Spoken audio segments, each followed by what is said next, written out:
Assalamualaikum warahmatullahi wabarakatuh. Kembali bersama Sofan dari Ma'arif Institute dalam acara Bifan, Bincang Kearifan yang membahas tentang isu-isu keislaman, keindonesiaan, kemanusiaan, dan kebinekaan. Kali ini Ma'arif Institute kedatangan seorang narasumber yang luar biasa, seorang tokoh intelektual yang pemikirannya mengundang kontroversi. Beliau adalah Gus Ulil Absor Abdallah. Kita sapa dulu Gus Ulil.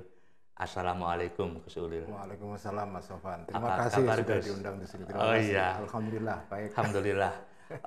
Ma'arif Institute mengucapkan banyak sekali terima kasih karena Gus Ulil menyempatkan waktu untuk datang ke sini berbincang-bincang tentang keilmuan gitu, Gus. Ya, saya Gus juga Ulil, terima kasih diundang di sini. iya,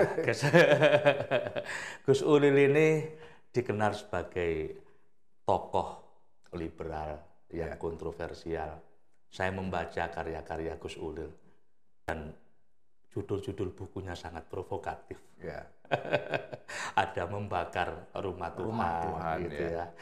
Menjadi Muslim liberal, kemudian menyegarkan kembali pemikiran Islam, dan belakangan saya kebetulan punya bukunya Menjadi Manusia Rohani gitu. Dan ada buku kayaknya yang ditulis oleh Gus Ulil sama Pak Haidar Bakir ya, Betul, ya. yang sains Dan religius, agama, gitu ya, dan agama saintifik. Itu luar biasa. Gus Ulil sebagai seorang tokoh pemikir yang pernah kontroversial di zaman itu 20 tahun yang lalu ya, berdirinya jaringan Islam liberal itu. Sekarang Gus Ulil dianggap oleh mereka sebagai tokoh yang berubah gitu. Ada banyak sekali permintaan dari mereka, para akademisi, para intelektual, kerinduan ingin Gus Ulil menjadi seperti dulu yang mendobrak pemikiran Islam. Bagaimana Gus Ulil menanggapi mereka, Gus? Ya, ini terima kasih Mas Sofan. Ini suatu kehormatan bagi saya diundang dalam perbincangan ini. Ya, saya yakin saya bukan tamu yang pertama. Pasti sebelum saya ada tamu-tamu yang lain. Jadi saya ini menjadi bagian dari rangkaian percakapan yang saya kira pasti menarik. Ketika saya melontarkan gagasan-gagasan yang mengagetkan banyak orang itu, gagasan-gagasan yang sebut saja mendobrak tradisi ya, menantang tradisi, mengkritik tradisi, sebetulnya itu adalah kelanjutan dari semangat pemikiran yang ada pada tahun 90-an dan 80-an di Indonesia, yaitu semangat pemikiran Islam. Generasi sekarang mungkin tidak pernah mengalami dua dekade itu. Nah, saya ingin cerita sedikit ini. Boleh Mas Arman? Silakan. Jadi tahun 80-an, 90-an itu tahun-tahun saya tumbuh sebagai mahasiswa, sebagai anak muda yang mulai mencintai bacaan, buku-buku, dan pemikiran Islam. Nah, kalau jenengan mau meringkaskan semangat zaman atau mood zaman itu, tahun 80-an, 90-an, itu zaman memang zaman pemberontakan. Jadi sebetulnya zaman pemberontakan ini dimulai dari generasi sebelumnya, yaitu generasinya Ahmad Wahid. Itu tahun 70-an. Jadi generasi Muslim yang tumbuh pada tahun 70-an, 80-an, 90-an, ini mereka tumbuh sebagai generasi pemberontak. Nah, saya tumbuh di situ. Saya melanjutkan semangat Ahmad Wahid, semangat Cak Nur, semangat Gus Dur, semangat Munawir Sazali, semangat Harun Nasution, dan seterusnya. Kita tumbuh pada era-era itu. Jadi itu era-era yang saya kenang dengan penuh nostalgia itu, Mas. Itu bagi saya itu the best historical epoch in Indonesian Islamic thought ya. Itu adalah epos atau fase sejarah terbaik buat saya. Nah, saya tumbuh dari generasi ini. Jadi ketika saya mendirikan jaringan Islam liberal yang memberontak itu sebetulnya kelanjutan dari semangat sebelumnya. Perbedaannya adalah ketika saya muncul dengan JIL itu saya muncul pada situasi yang unik, yang tidak terjadi pada generasi sebelumnya. Ketika generasi Wahib, generasi Cak Nur, generasi Harun Nasution melontarkan gagasan-gagasannya, itu mereka beroperasi, bergerak ya di dalam situasi politik yang otoriter. Segala hal terkendali. Zaman Orde Baru itu zaman di mana negara begitu dominan di dalam mengontrol masyarakat. Nah, ekspresi keagamaan yang radikal itu susah muncul pada era-era itu. Sekali-sekali memang meletup ya, ada bom yang meledak di Borobudur misalnya, tetapi kan tidak fatal.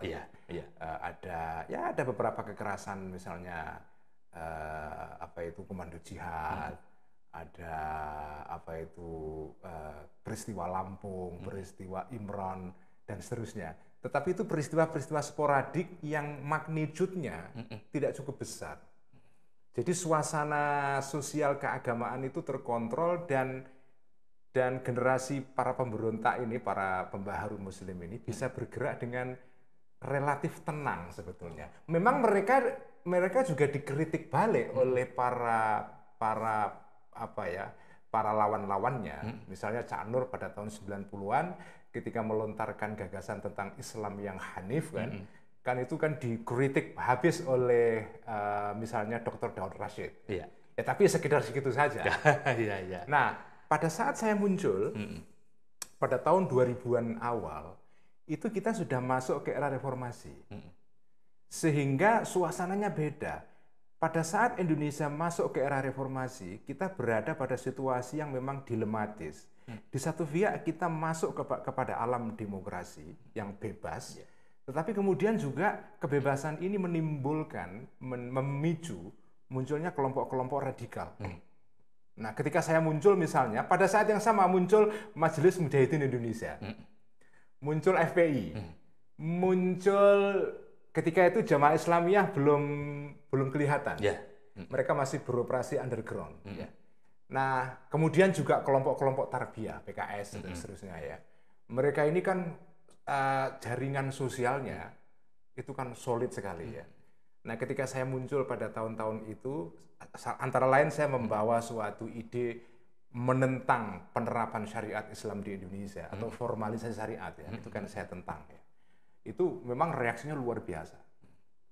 Sebetulnya gagasan-gagasan yang saya kemukakan pada tahun-tahun itu, tahun 2000-an awal, itu sebetulnya ya melanjutkan apa yang sudah pernah disampaikan oleh generasinya Cak Nur, Gus Dur, generasinya Munawir Sazali, dan seterusnya. Cuma memang ketika gagasan ini saya kemukakan kembali pada tahun 2000-an awal, setelah era reformasi, di mana ruang sosial kita mengalami proses konservatisme. Itu memang lain itu. Saya digebuki kiri kanan. Digebuki kiri kanan itu. Misalnya salah satu kelompok yang keras sekali menentang saya adalah kelompok-kelompok yang sekarang ini kita kenal dengan kelompok khilafah atau HTI ya. Nah, orang yang pertama kali mengkritik HTI dengan terus terang dan terbuka dan berdebat dengan mereka di forum-forum terbuka itu ya saya. Bersama teman saya Mas Muksid Ghazali ya. Saya berdebat dengan Ismail Yusanto, dengan Siddiq Al-Jawi, dengan tokoh-tokoh HTI yang lain ya. Nah, jadi itulah fase ketika saya melontarkan gagasan yang tadi itu menimbulkan kontroversi luar biasa. Substansi gagasannya sebetulnya sama dengan gagasan yang disampaikan oleh generasi Cak Nur, generasi Gus Dur, generasi Harun Nasution, Munawir Sazali. Karena saya juga berguru kepada mereka pada dasarnya. Cuma konteks sosialnya beda. Konteks sosialnya beda. Nah, kenapa saya sekarang kemudian ngaji Ihya? Nah, itu kan pertanyaannya. Iya. Kenapa saya berubah sekarang ya? Sebetulnya saya tidak berubah. Jadi perubahan yang kelihatan itu perubahan hanya di tingkat permukaan saja. Tetapi pada dasarnya saya tidak berubah. Karena dari dulu saya itu memang memberontak tradisi, tapi juga sekaligus mencintai tradisi.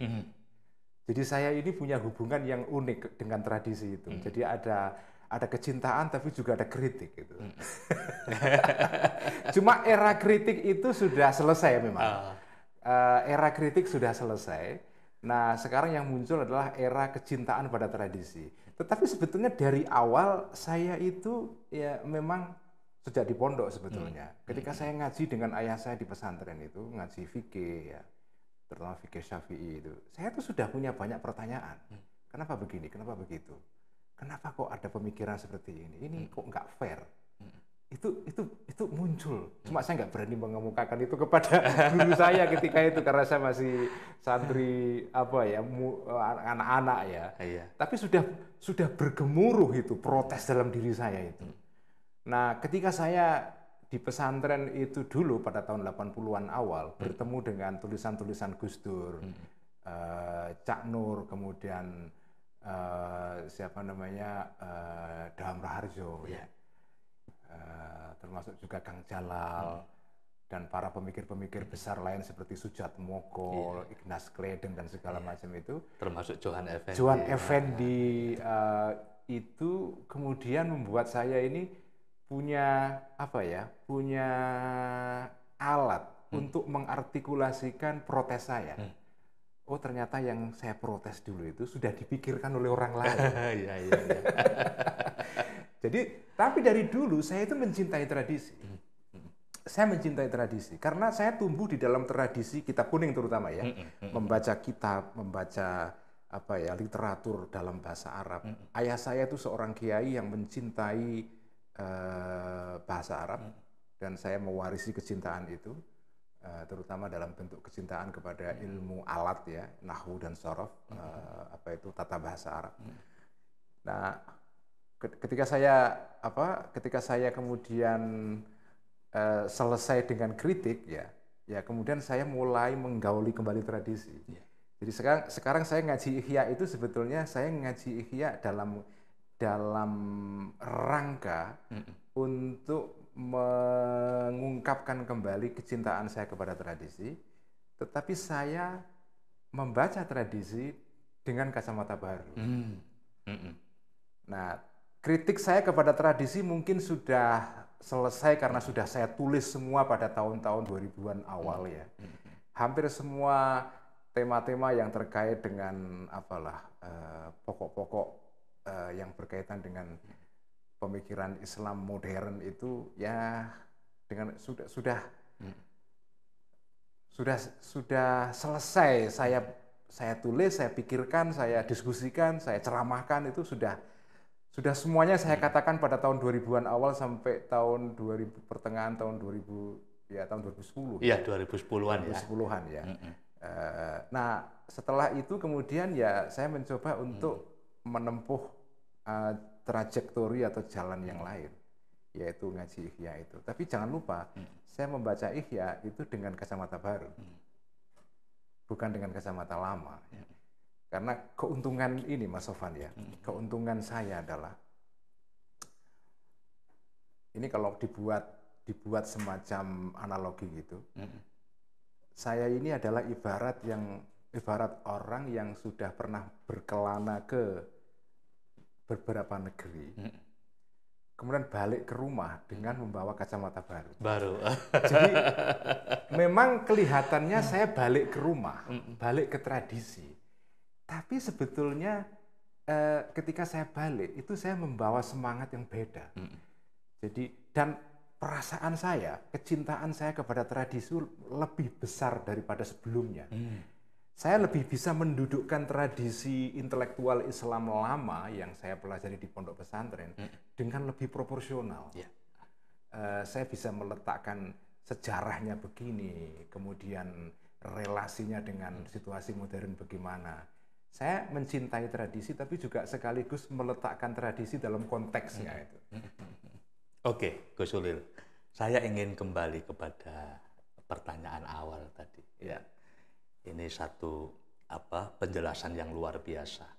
Gus Ulil baik dalam berbagai karya-karyanya maupun dalam perbincangan diskusi seperti ini sering mengatakan bahwa pemberontakan intelektual, pergolakan intelektual itu bermula sejak masih berada di lingkungan pesantren. Yeah.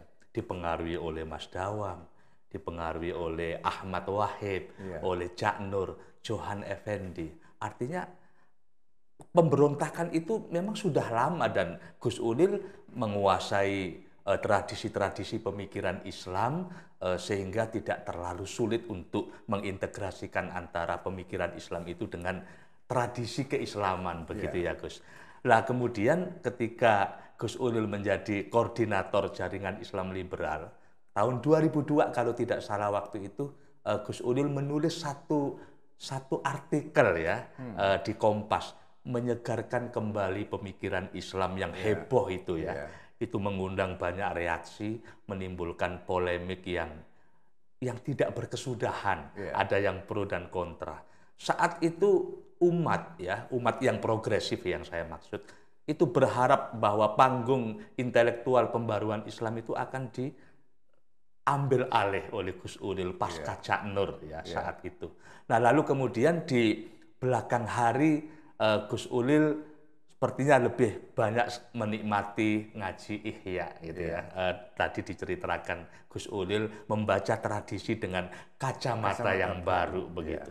Tapi ada sebagian para pemikir Islam misalnya yang menganggap bahwa Al-Ghazali sebagai salah satu faktor utama mundurnya peradaban Islam. Itu bagaimana Gus Ulil menjelaskan seperti itu?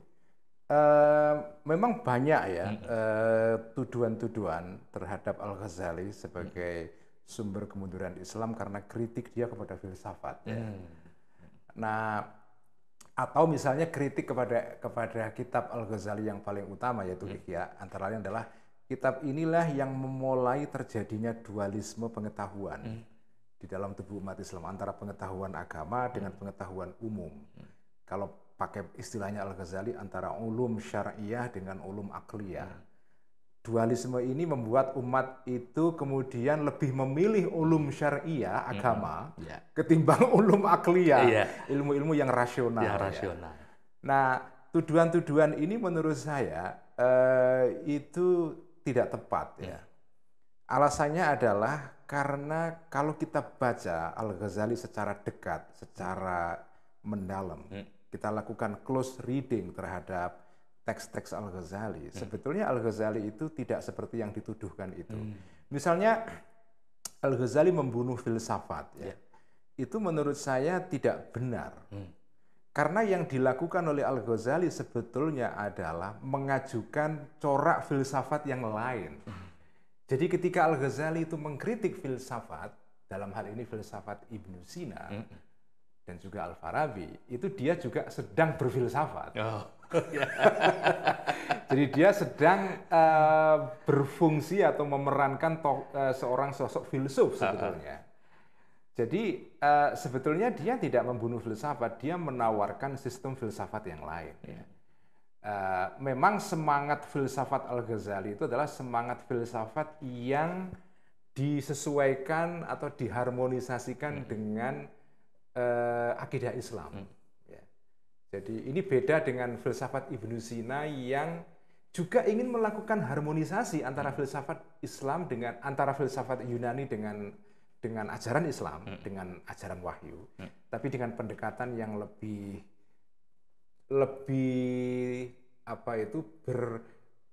titik beratnya lebih ke arah filsafatnya, bukan ke wahyunya. Nah, kalau Al-Ghazali itu adalah melakukan harmonisasi antara filsafat dengan agama, dengan menekankan agama sebagai sesuatu yang lebih utama. Tetapi dia sendiri sebetulnya tidak menolak filsafat in toto secara keseluruhan. Dia sendiri sebetulnya menerima filsafat dan banyak bagian-bagian dalam filsafat yang dia dia terima sebetulnya. Misalnya filsafat yang terkait dengan logika atau mantik ya. Dia sendiri menulis banyak karya dalam bidang mantik. Al-Ghazali misalnya menulis tentang ada bagian filsafat yang dia tidak masalah, filsafat yang terkait dengan fisika atau tabiiyat. Jadi salah satu aspek atau salah satu bagian dalam filsafat zaman dulu yang juga penting adalah bagian yang disebut dengan tabiiyat, yaitu filsafat yang terkait dengan ilmu-ilmu kealaman. Bagi Al-Ghazali, filsafat yang ini itu tidak masalah, karena tidak bersentuhan dengan akidah agama. Nah, yang menjadi masalah bagi Al-Ghazali hanya bagian tertentu dalam filsafat Yunani yang spesifik, yaitu filsafat ketuhanan. Karena filsafat Yunani, terutama yang diwariskan oleh Aristoteles, ya, karena filsafat Yunani yang diwarisi oleh dunia Islam, itu adalah hanya salah satu mazhab saja, yaitu filsafat Yunani yang dikembangkan oleh Aristoteles, yang meneruskan pendahulunya Plato dan Socrates. Ya. Nah, filsafat Socrates, Plato, dan Aristoteles ini sebetulnya filsafat yang semangatnya sama. Yaitu filsafat yang dalam bahasa Al-Ghazali, filsafat ilahiyah. Filsafat yang percaya kepada adanya Tuhan. Ini beda dengan mazhab filsafat lain dalam tradisi Yunani yang anti ketuhanan, atau ateistik ya. Misalnya filsafatnya Pythagoras misalnya. Atau tokoh-tokoh filsafat yang lain seperti apa itu ya Pythagoras, kemudian Heraklitos misalnya, atau tokoh-tokoh yang lain ya. Kan mereka tidak percaya adanya Tuhan. Tetapi kalau Socrates, terutama Plotinus, Plato ya, Plato dan kemudian muridnya yaitu Aristoteles, yang kemudian dikembangkan dalam dunia Islam, ini filsafat yang sebetulnya wawasannya itu teistik, berketuhanan. Cuma wawasan mereka mengenai Tuhan itu wawasannya lain dengan wawasannya agama Islam. Jadi Al-Ghazali hanya punya satu masalah dengan filsafat Yunani, yaitu bagian filsafat Yunani yang bicara soal ketuhanan. Iya. Tetapi yang bicara kealaman, bicara soal misalnya fisika, biologi, astronomi ya, handasah ya, matematika, riyadhiyat, nggak masalah bagi beliau. Atau filsafat Yunani yang lebih terapan, misalnya filsafat politik yang disebut dengan asiasiyat, atau filsafat yang terkait dengan perilaku manusia, akhlak ya, atau etika, atau disebut dengan akhlakiyat, itu beliau nggak masalah. Atau filsafat Yunani yang terkait dengan apa yang disebut dengan tadbirul manzil, yaitu mengelola rumah tangga, ekonomi, dia nggak punya masalah. Jadi masalah Al-Ghazali hanya dengan satu dimensi kecil di dalam filsafat Yunani yang terkait dengan pandangan ketuhanan. Itu yang dia kritik memang. Nah, sekarang soal Al-Ghazali sebagai sumber kemunduran dunia Islam. Saya punya komentar begini, Mas Sofwan. Yeah. Ini komentar menurut saya jarang dipikirkan orang. Begini, kalau kita lihat konteks Indonesia sekarang ini, orang-orang Islam yang bisa disebut sebagai anak cucu Al-Ghazali, itu kira-kira kan ya generasi santri-santri NU itu kan, yang mondok di pesantren tradisional, yang ngaji kitab Ihya, ngaji kitab Bidayatul Hidayah, dan seterusnya. Itu saya sebut sebagai anak cucu Al-Ghazali. Yang menarik, di Indonesia ini, yang pendapatnya itu menurut saya proper dalam kaitan dengan masalah-masalah sosial politik, itu justru anak cucu Al-Ghazali ini. Misalnya, kalangan Muslim Indonesia yang dengan tegas mengatakan membela NKRI, melawan radikalisme, melawan kelompok-kelompok seperti HTI, itu kan anak-anak santri ini yang belajar di pondok-pondok pesantren ini. Meskipun santri NU ini tidak seragam, ya. Ada yang juga pandangannya mungkin agak eksklusif, ya. Tapi sebagian besar santri-santri NU ini, yang saya sebut sebagai anak cucu Al-Ghazali ini, pandangan mereka dalam bidang politik, sosial, keagamaan, budaya, itu justru progresif. Yang memberikan kesaksian membela Ahok di dalam pengadilannya dulu, ketika dituduh menghina agama, menodai agama, itu adalah Kiai Isamuddin. Kiai Isamuddin itu adalah santri langitan yang ngaji Ihya khatam berkali-kali.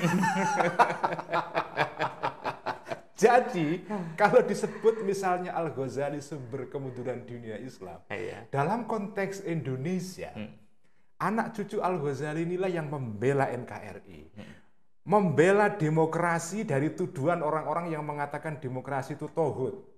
Itu yang membela ya santri-santri ini. Tentu saja santri modern Muhammadiyah juga melakukan hal yang sama. Tapi saya berbicara dari sudut santri tradisional ya, karena ini terkait dengan anak cucu Al-Ghazali. Kalau santri Muhammadiyah itu saya sebut sebagai anak cucu Muhammad Abduh. Kalau santri NU itu anak cucu Al-Ghazali. Nah, anak cucu Al-Ghazali itu yang dalam 20-30 tahun terakhir di Indonesia itu justru meramaikan pemikiran Islam di Indonesia. Masdar Farid Masudi misalnya, Kiai Masdar ya. Santri Krapyak, santrinya Kiai Ali Maksum. Ya jelas dia ini anak cucunya Al-Ghazali karena lulusan pondok tradisional. Kiai Said Agil Siroj, anak cucunya Al-Ghazali.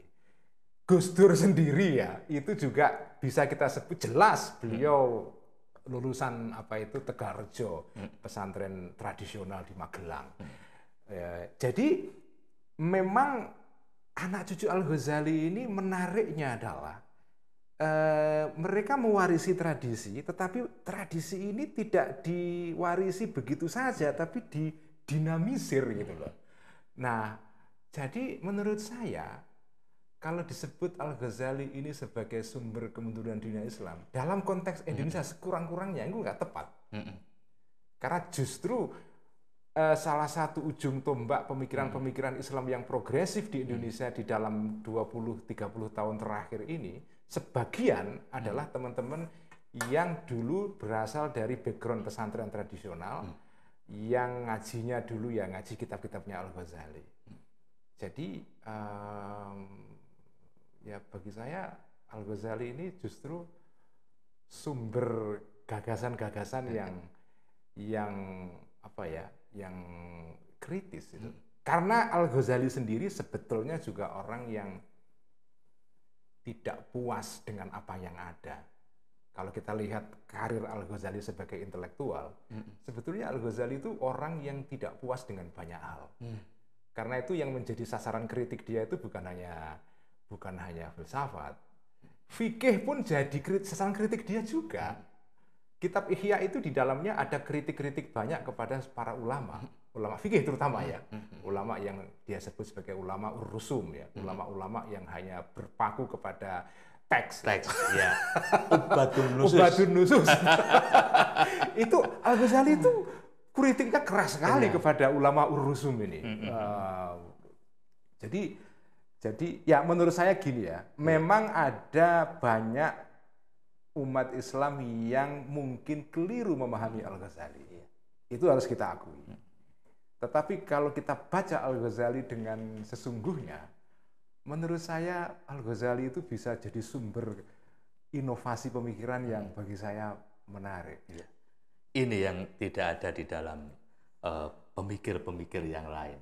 Gus Ulil menjadi salah satu tokoh yang mampu memberikan penjelasan kenapa Al-Ghazali itu bukan sebagai sebab dari faktor kemunduran Islam peradaban Islam begitu.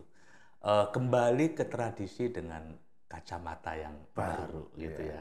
Gus Ulil pernah mengatakan bahwa membaca tradisi itu di dua level. Level pertama adalah dia harus relevan pada konteks zaman itu dan relevan untuk konteks zaman sekarang ini. Gitu ya. Jadi gini Mas Sofan, menurut saya tokoh yang penting perannya di dalam perubahan besar dalam NU itu Gus Dur. Dan menurut saya Gus Dur ini perlu dibaca terus-menerus secara kreatif. Saya menyaksikan Gus Dur pada era-era keemasannya. Gus Dur keemasan Gus Dur itu sebagai pemikir itu tahun 80-an 90-an. 90-an ya. 70-an sudah mulai kelihatan. Ada tulisan Gus Dur dari tahun 70-an yang cemerlang, yaitu pesantren sebagai subkultur. Tetapi pemikiran beliau yang paling menonjol dan mempengaruhi banyak anak-anak muda NU itu dari tahun 80-an, 90-an. Nah, apa sumbangan Gus Dur di dalam mengubah lanskap pemikiran tradisional di kalangan NU itu ya? Salah satunya adalah Gus Dur itu mengenalkan tokoh-tokoh pembaharu dari luar Indonesia.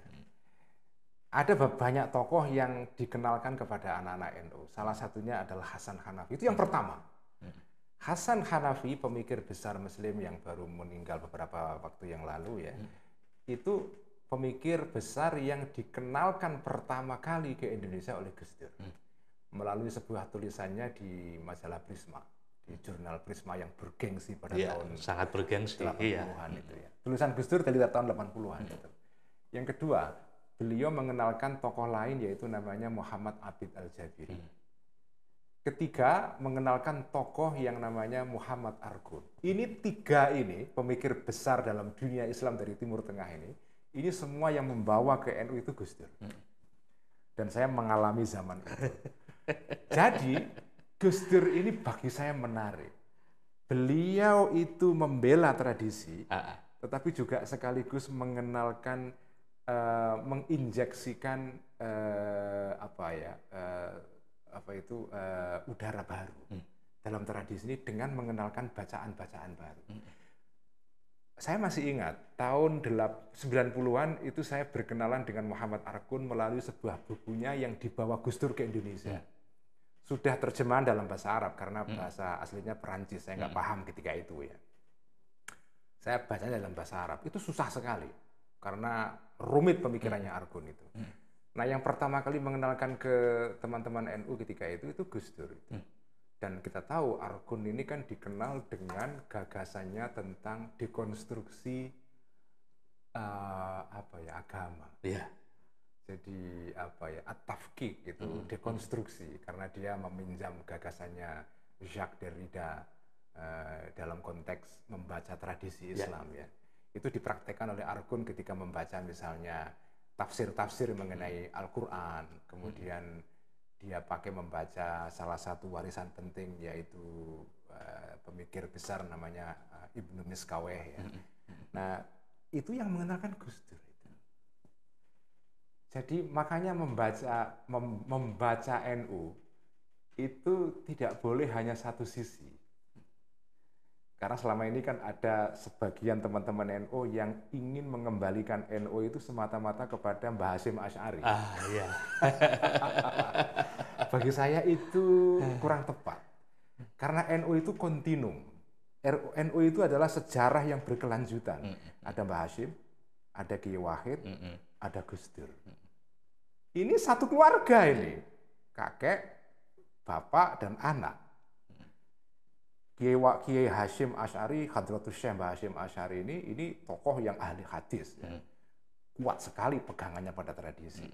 Kiai Wahid Hasyim itu adalah tokoh yang mulai masuk ke dunia modern. Pergi ke Jakarta menjadi anggota BPUPKI, ikut dalam perdebatan soal negara, dalam perdebatan mengenai di konstituante belum dia karena sudah meninggal ketika itu ya. Nah, kemudian lahir putranya Ki Wahid, Gus Dur, yang masuk dalam laga pemikiran Islam yang luar biasa ya. Jadi ini membaca NU ini ya membaca satu kontinum sejarah.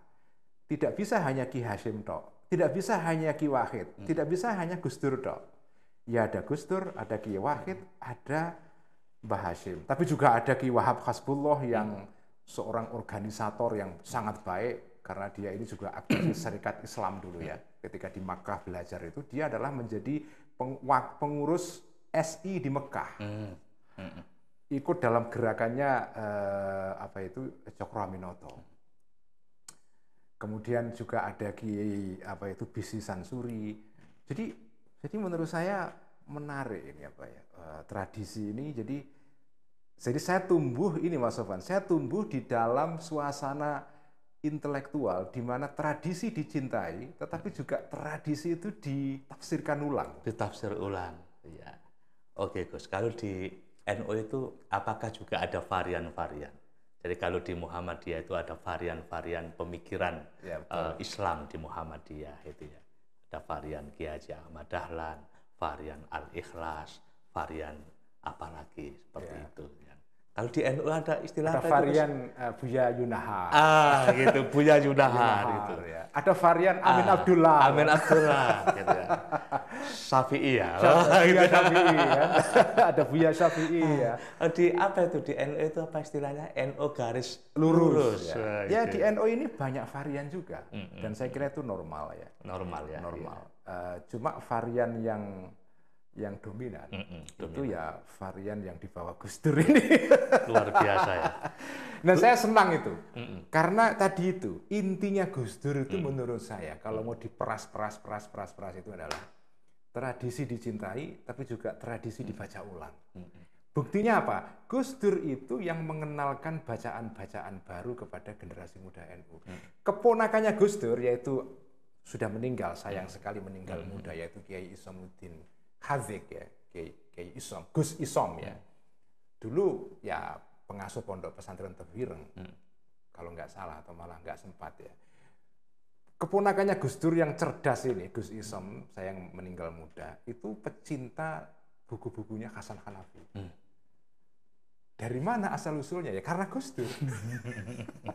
Beliau yang memperkenalkan ya. Gus Dur yang memperkenalkan itu. Dan kita tahu kalau jenengan pernah baca Hasan Hanafi, itu kritiknya kepada akidah Asy'ariyah, akidah yang diikuti oleh warga NU itu keras sekali. Keras sekali. Keras sekali. Tetapi ya enggak apa-apa dibaca itu. Iya. Luar biasa. Oke Gus, ini kembali kepada soal pembaruan pemikiran Islam. Jadi Gus Dur, kemudian ada Munawir Sazali, ada Cak Nur, ada Johan Effendi, Dawam Raharjo. Mereka punya masa keemasan. Kalau Gus Ulil tadi bilang di tahun 70-an, 80-an seperti itu ya. Nah, apa sih Gus yang membedakan tantangan pemikiran Islam pada era Cak Nur, Gus Dur dengan era hari ini?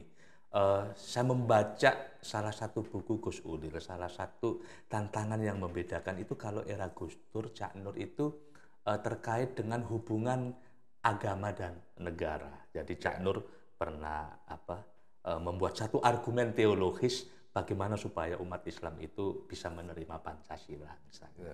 Tapi tantangan hari ini menurut Gus Ulil jauh lebih kompleks karena terkait dengan formalisasi syariat Islam. Mungkin bisa dijelaskan lebih ini lagi, Gus. Saya ingin memberikan satu pengantar sedikit ya. Jadi bagi saya masa keemasan pemikiran Islam di Indonesia itu tahun 80-an 90-an.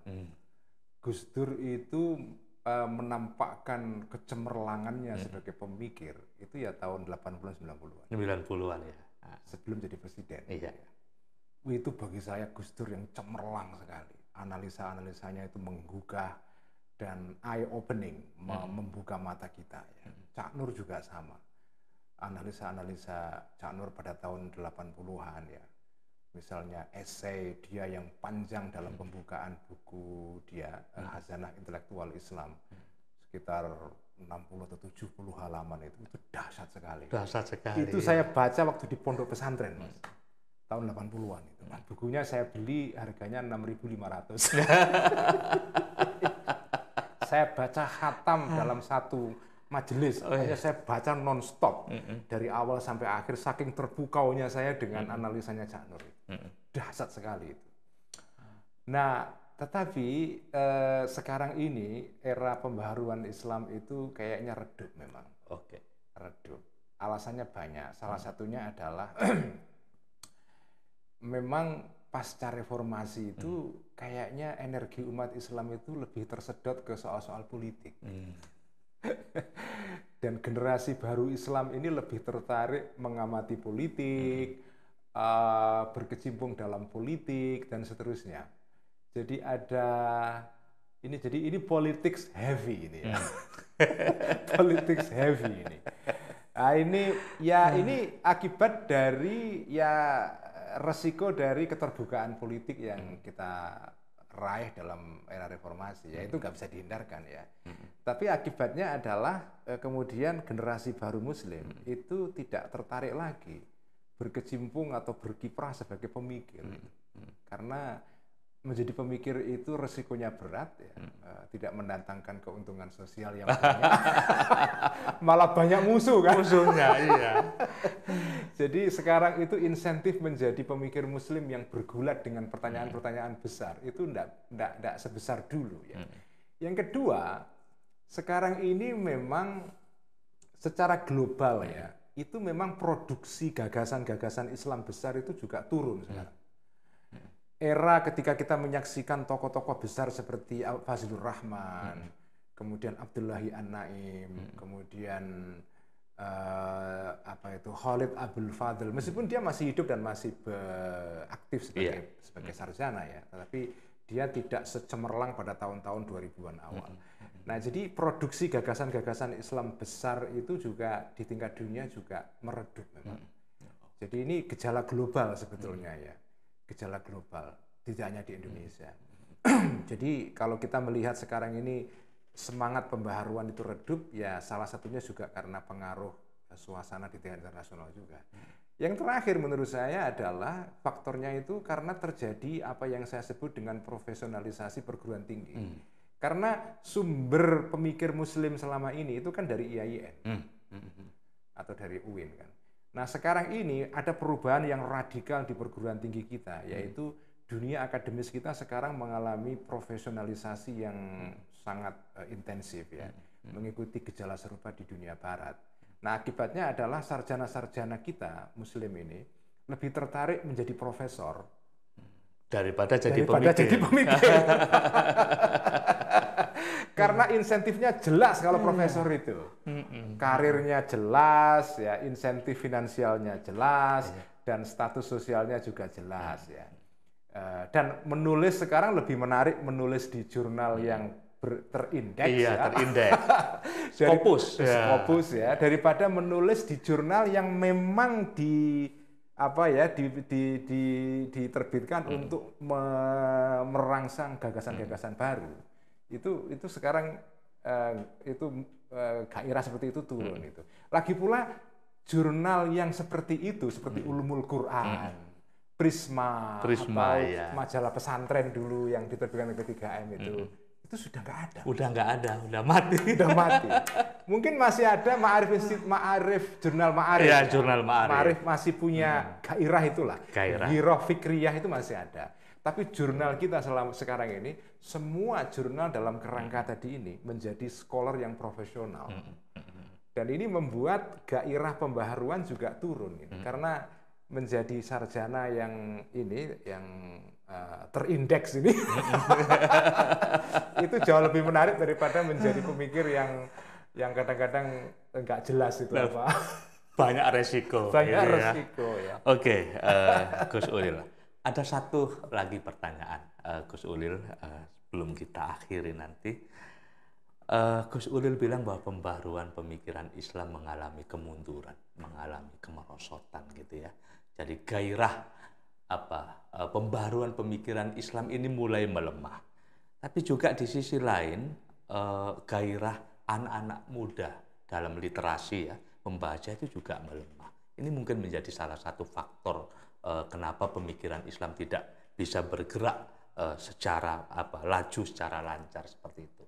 Mungkin ada pesan Gus Ulil, bagaimana menumbuhkan minat intelektual di kalangan anak-anak muda, para akademisi, sehingga tidak seperti tadi yang digambarkan oleh Gus Ulil gitu ya, lebih tertarik untuk mengurusi hal-hal yang sifatnya terkait dengan profesi mereka sebagai seorang dosen. Sarjana ya. Saya melihat memang kalau memakai istilah istilah saya sendiri, memang zamannya sudah berubah. Jadi time has changed ya. Time has changed. zaman sudah berubah ya. Ya, zamannya sekarang ini memang sudah berbeda. Kemudian cita-cita generasi baru itu juga sudah berubah ya. Mungkin juga nggak fair juga meminta generasi sekarang itu sama seperti generasi saya, juga nggak fair juga. Mereka punya aspirasinya sendiri. Ya saya nggak tahu. Tetapi bagi saya yang menjadi pertanyaan penting adalah ya ada atau tidak ada pembaharuan Islam itu menurut saya adalah apakah gairah membaca generasi sekarang itu masih cukup besar tidak? Saya nggak tahu karena ini harus dilakukan semacam penelitian. Iya, betul. Apa yang dibaca oleh generasi sekarang ini misalnya? Saya menduga apa ya? Ya generasi sekarang ini macamnya banyak macam-macamnya. Ada yang suka membaca sekali, bacaannya sangat advance sekali. Tapi juga ada segmen yang mungkin segmen ini lebih besar ya, yang membaca itu ya membaca apa ya sumber-sumber bacaan dalam internet yang dangkal, berita-berita dari apa online ya betul, yang sangat dangkal dan apa ya tidak menyuguhkan analisis yang mendalam seperti kita alami dulu kalau kita baca misalnya analisa Kompas atau Tempo gitu kan, mengenai suatu peristiwa gitu, itu kan mendalam karena panjang gitu ya. Nah sekarang ini kan kayaknya apa ya kemampuan generasi baru untuk membaca dalam waktu yang lama mungkin juga nggak sebagus zaman dulu. Tapi lagi-lagi kita nggak fair juga membanding-bandingkan generasi ya. Tapi pertanyaannya bagaimana gairah membaca itu? Karena bagi saya membaca ini penting. Jadi sekarang kan kita banyak menyaksikan ada acara-acara atau workshop, diskusi, seminar untuk meningkatkan literasi ya.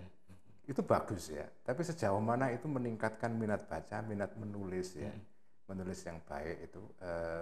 Nah itu sejauh mana itu? Ya. Terutama membaca sumber-sumber bacaan yang serius ya, buku yang benar-benar buku, bukan bukan bacaan internet yang dangkal gitu ya. Nah itu pertanyaan besar itu.